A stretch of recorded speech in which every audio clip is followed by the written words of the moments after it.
ও নবীর উম্মতের দল, ঈসা নবী বলবে আমার উপায় নাই, মুসা নবী বলবে আল্লাহ আমারে বাঁচাও,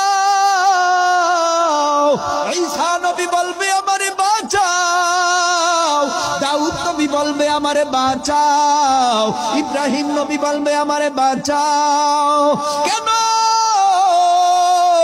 ওই ময়দানটা এত ভয়ানক ময়দান, ডানে বামে সামনে পিছনে নজর করে কোনো সাহায্যকারী পাওয়া যাবে না। ওই ময়দানটা এত ভয়ানক ময়দান, কেউ কারো পরিচয় দিবে না। ওই ময়দানের মধ্যে আল্লাহ পাক একটা আওয়াজ দিবে, আওয়াজ। আল্লাহর আওয়াজটা কত কঠিন হবে, আল্লাহর গর্জনটা কত কঠিন হবে, আল্লাহর হুঙ্কারটা বড় কঠিন হবে। আল্লাহ বলবে ফেরাউন কই, নমরুদ কই, হামান কই, সাদ্দাত কই, আবু জাহাল কই, ও নাস্তিকের দল কই, পারলে আমি আল্লাহর সামনে আয়, ক্ষমতা দেখা।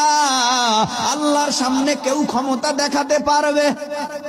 আরো আসতে বলো, আল্লাহর সামনে কেউ ক্ষমতা দেখাতে পারবে না। যেখানে নবীরা বলবে ইয়া নাফসি আমারে বাঁচাও, ওই ময়দানে আমার আল্লাহর নবী মাকামে মাহমুদ মর্যাদাপূর্ণ জায়গায় সিজদায় পড়ে কান্নার আওয়াজ। আল্লাহর নবী বলবেন ও আমার আল্লাহ, আপনার জাহান্নামে যদি আমার মায়ার উম্মত খায়, আমি নবী জান্নাতে প্রবেশ করব না। আয় আল্লাহ, আপনার জাহান্নামে যেন আমার একটা উম্মত না খায়।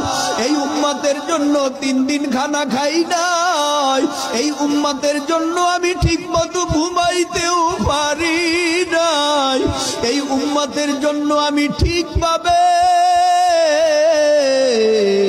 দুনিয়ার জমিনে চলি নাই।